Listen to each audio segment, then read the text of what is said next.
That is the number one takeaway from this whole thing. Hello and welcome back to my channel. Today I'm going to be doing something a little bit different.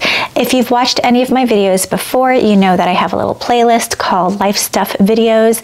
That's kind of where I put some of my more mental healthy type of stuff, a little bit less handbag related, a little bit less fashion related in there. So go check out that playlist if you're at all interested. But today I wanted to share with you 3 ways that I'm trying to get out of my comfort zone.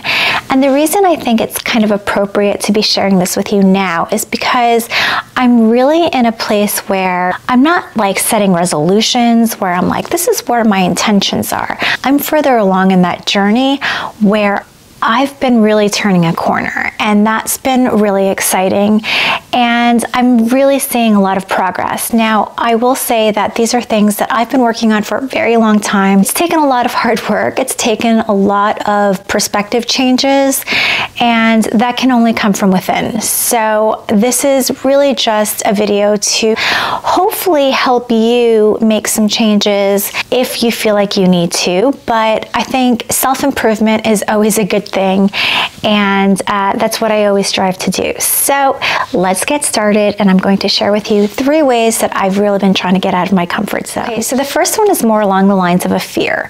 I have a fear of flying. I've not always had that fear of flying. However, there was an incident that happened, I think around 2015, 2016-ish, where I was on a flight to London, and maybe like in an hour into the flight, we hit something called clear air turbulence.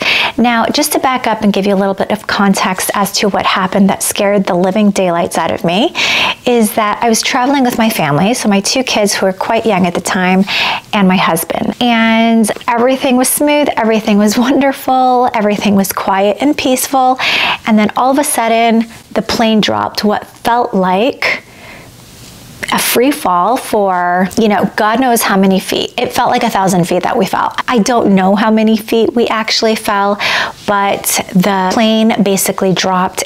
And I'm not a thrill seeker, so I am not someone who rides on roller coasters. I hate the feeling of dying. I also hate the feeling of your stomach dropping, down to your bowels. I can't handle that feeling. And that's what it felt like. It felt like a free fall, and it was very fast, but when the whole plane is screaming, it takes you to another place. It is real life where you feel like, I might die. It's very, very scary. And for the rest of the flight, which was probably another 7 hours or something, I was literally holding on to anything that was bolted down. I was holding on to the window, I was holding on to the chair in front of me, and I could not lift my grip for the rest of the flight. And especially when you're traveling with kids, young kids at that, you are responsible for their safety. It really takes it to another level. And in those kinds of situations, you have absolutely no control in the situation. The pilot is the only one who can control the situation, and you can only pray and hope that they have the skills, knowledge, and abilities to maneuver your flight safely.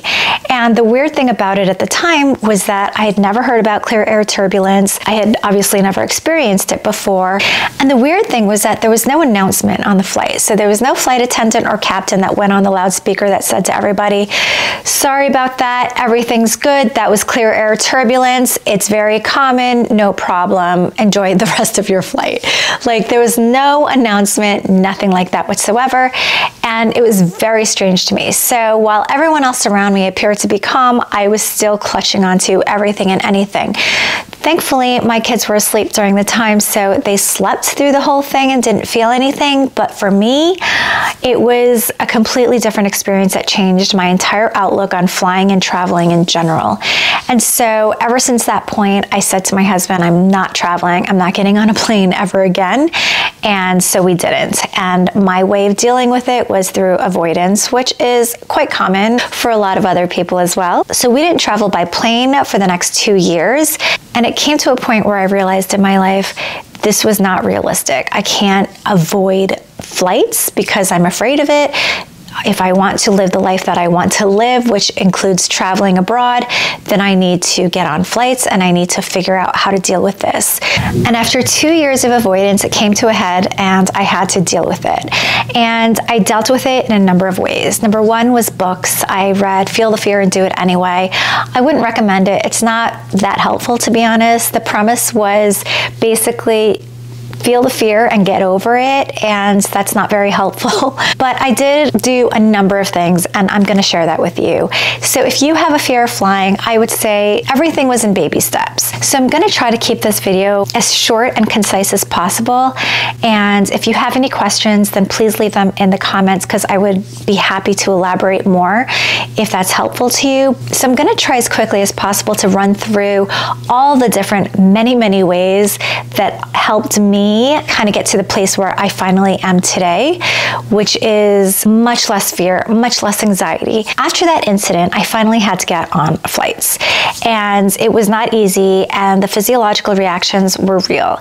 My hands and palms would get sweaty, my limbs would get numb, I would get lightheaded, my heart palpitations were real. These were all real physiological symptoms that I could not handle. When your reactions are so physiologically apparent, you really do have to deal with it. The first and easiest way that I started dealing with it was through distraction. So that meant just getting on my phone and loading very mindless games like the bubble poppers, where it was just repetitive. It required no thinking. It was repetitive actions on a phone that completely took me away from the reality of what was happening. And for me, takeoff is the worst. I hate takeoff. I can handle the landing because for me, it's more like, oh, okay, I know I'm there. We made it. So I would get on my phone and play these repetitive games like the bubble popper and just play it until we were at full altitude. The next thing I did was I finally got into meditation.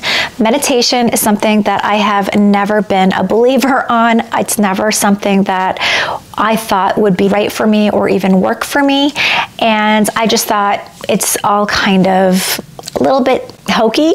In times of desperation, when you feel like I'll try anything, this is kind of where I was finally open to meditation. So the first thing I did was listen to podcasts about meditation for non-believers. Audible has a really great one, in my opinion, that really helped me sort of cross that threshold into opening my mind up to meditation.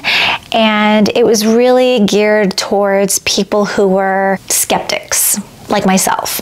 So that's the first thing I did to sort of get myself over that hump of opening my mind up to meditation. Once I opened up my mind to meditation and I started meditating, I used guided meditation. That is super helpful. I'm not someone even today who can really meditate by myself. I really do need the cues. I need the apps to help walk me through the meditation and guide me through the meditation. So for me, that really helped me to regulate my breathing. It helped me to be a lot more aware. Meditation, I think a lot of times people think is all about like spacing out and blanking out, where it's actually being more aware. And so I think that's the misconception that a lot of people might have. So meditation I found to be really super helpful, especially at the beginning of the flight. It really helped regulate my physiological reactions, my breathing, and so the numbness, the lightheadedness, the heart palpitations, all of those eventually went away as I continued to practice meditation.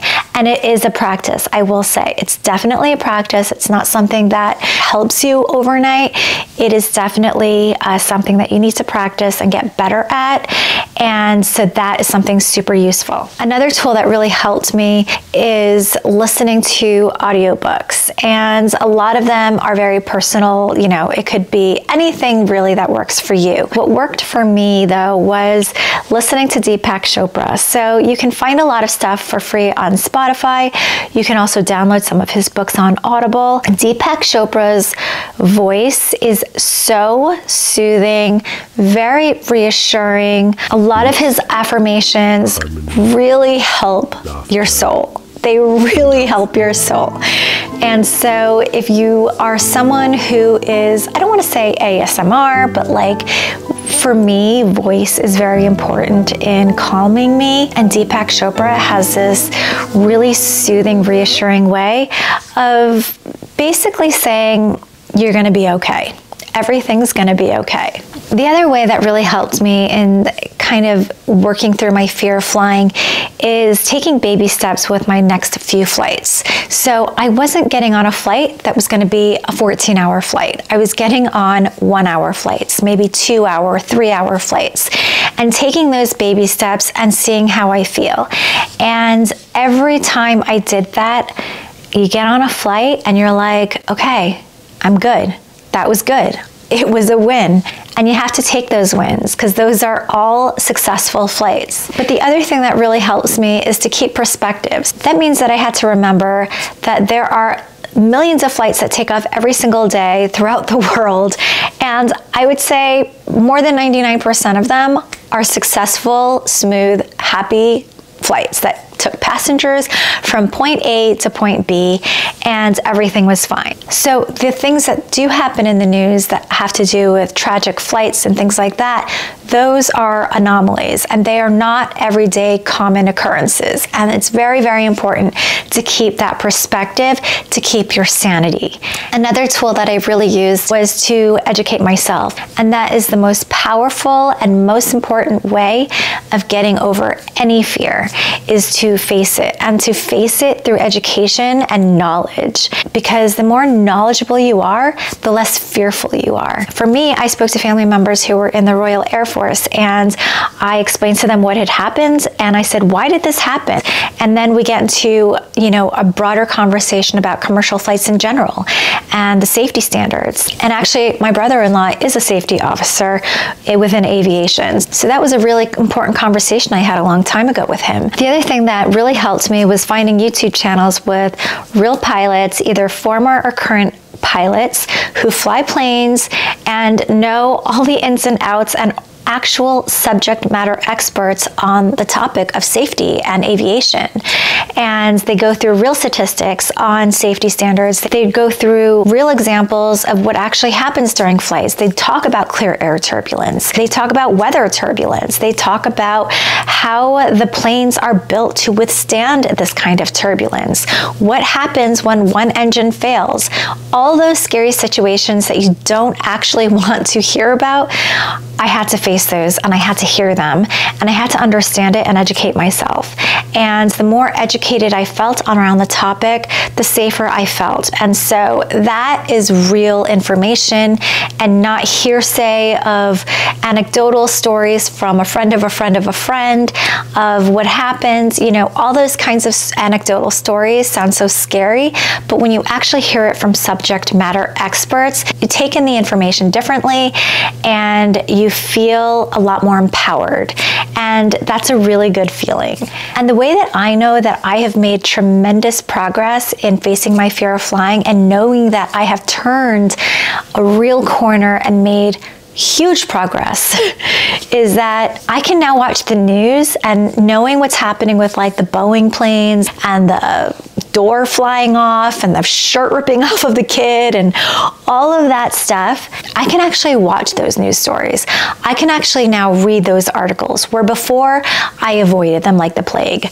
I did not want to hear them. I did not want to read about them because that would scare me even more. But I can actually listen to those and not feel so fearful, and not feel like, oh my God, I'm never getting on a plane again. And the fact that when I do get on a plane nowadays, the fact that those physiological reactions are so much less, so much less. Now, I'm not going to say I enjoy flying, because the truth is I don't. But the difference is that I don't have those physiological reactions when I get on a flight like I used to, at least not to the same degree. I still listen to audiobooks to distract myself, but I know how to regulate my breathing. I know how to calm myself before I get to a point of no return.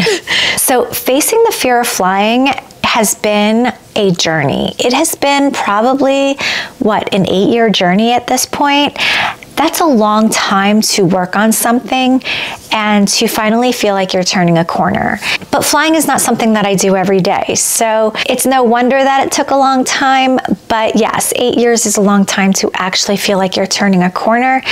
And I suspect that I'm maybe on the longer side of things, but I am proud of myself for actually facing this very real and common fear. And the fact that I feel like, wow, I'm really overcoming this. I'm really getting to a much better place.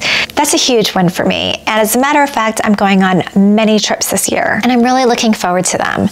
And you know, if I have a bad experience on a flight, is that going to set me back? It might, but I'm not going to let that possibility take away from my experiences in life that I want to have. And I feel like if I'm set back again, I know that I can move forward again because I've already done it.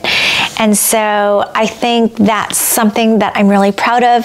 I hope that that really helps you in your own journey of whatever fear that you might have, whether it be flying or spiders or anything else. Oh, hi, different day, different outfit.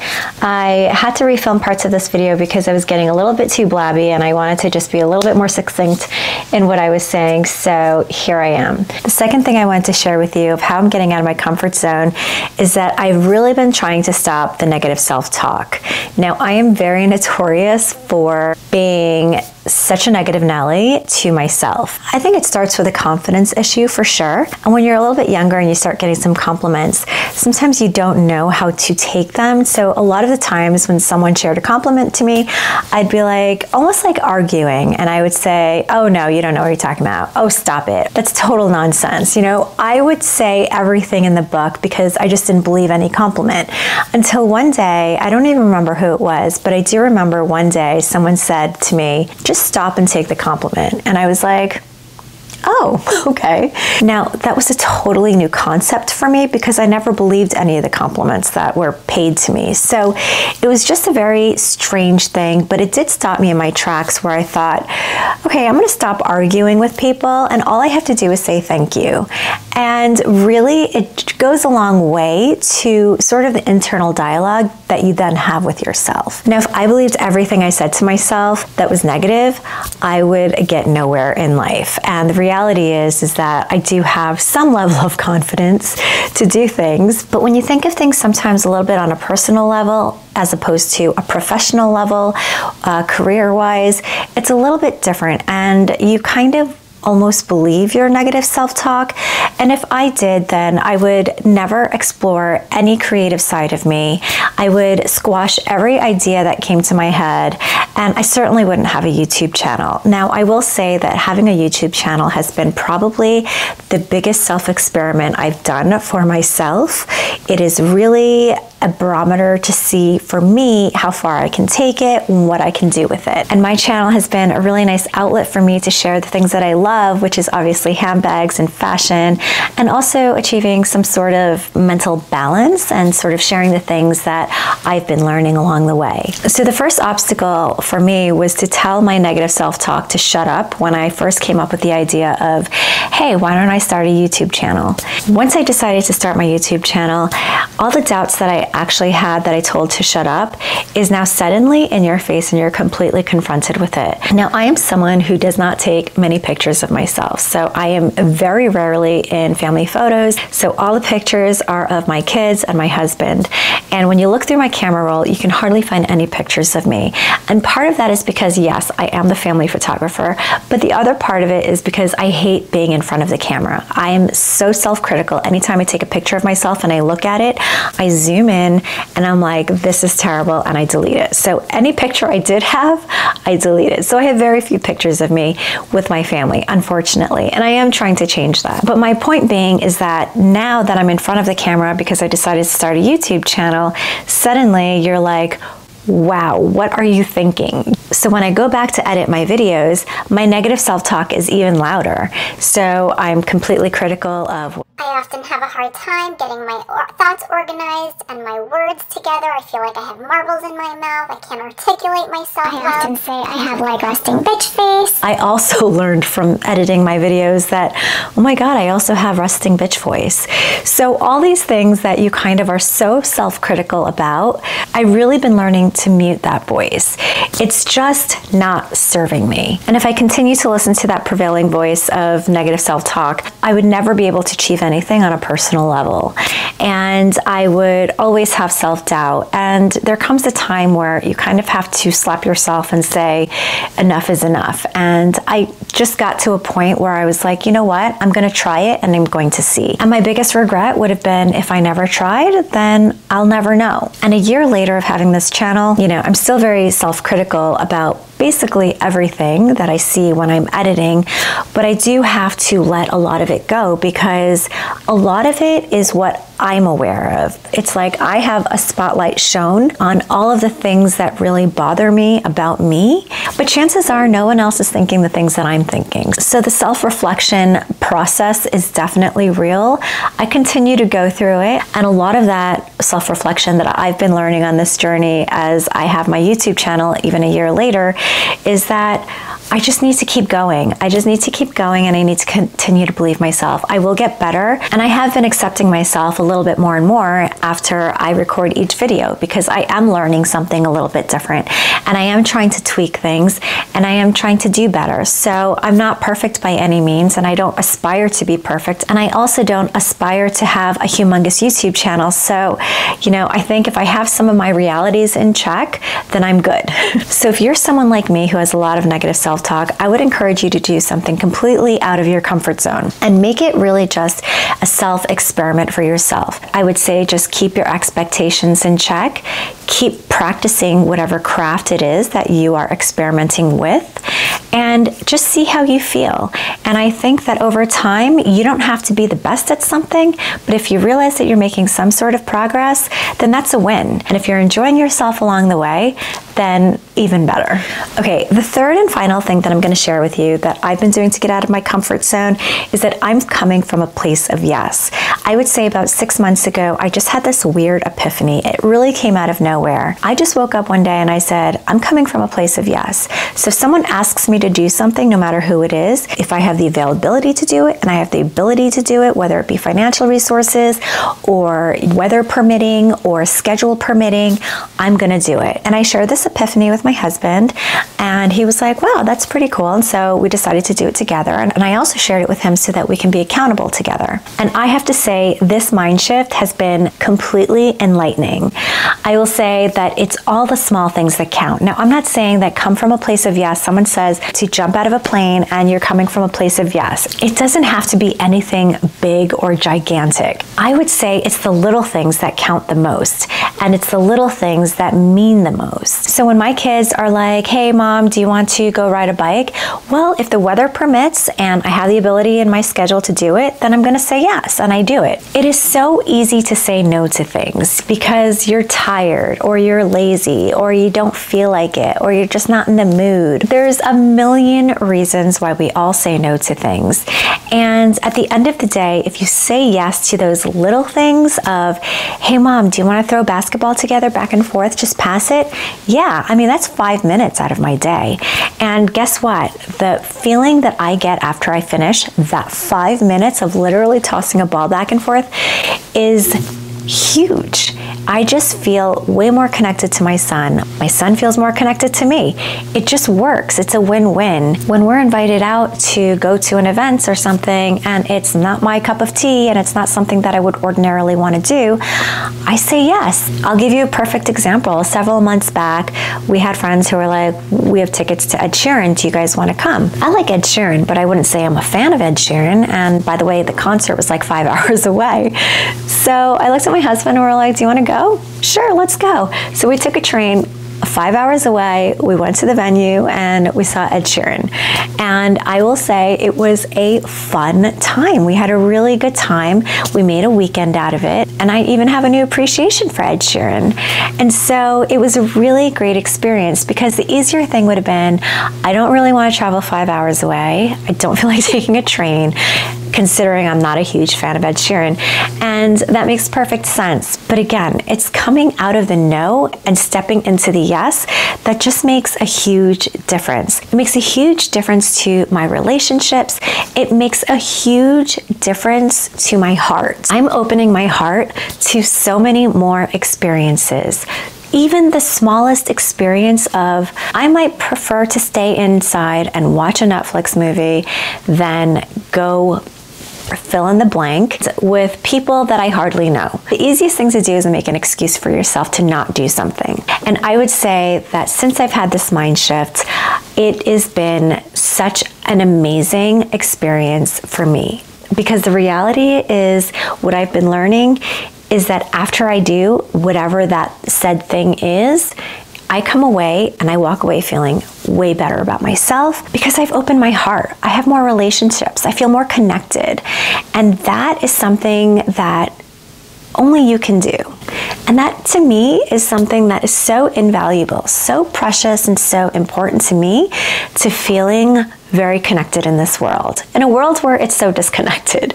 So I would say that having this mind shift has been probably the most powerful thing that I've done. Now, is it sustainable forever? No, it's not. Sometimes I will fall out of that mindset, but when I come back into it, it is so much easier to come back into it.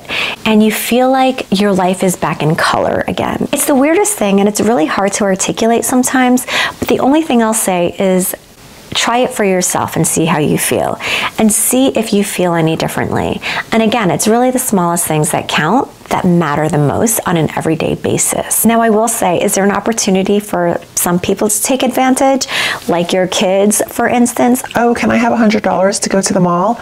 No. Okay. So I wouldn't share what you're doing with everyone, but I would share it with your partner, because it is much nicer to do it together, and it is a way to keep yourselves accountable too.